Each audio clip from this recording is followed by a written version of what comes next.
Oh, pakita ko lang sa inyo, nakita ko sa TikTok na nagtitrending na Niacinamide Brightening Concealer Foundation. No? Palagay dito, color changing.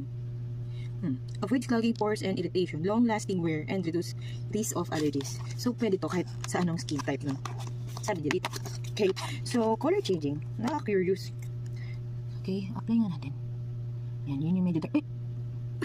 Kulay purple, be. Hindi ba makikita mukha dito si Twilight? Yung sa Little Pony ba? Ay, naparami siya, be. Kaya dito ang tawa siya. Ayan, so meron po siyang kasamang puff. Ayan, apply lang natin, no? Kalat lang natin siya. Ayan. Lesson learned, dahan-dahan sa paglalagay.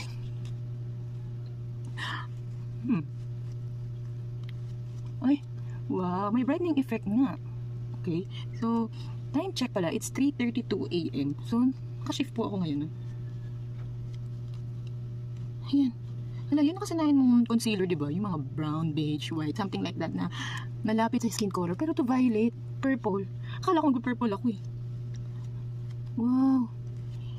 Yeah, ang ganda. Wala akong masabi sa purple na foundation na to, ha. Oh.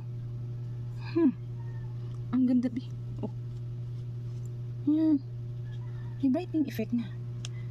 Ang ganda. Check out na, bili ka na din.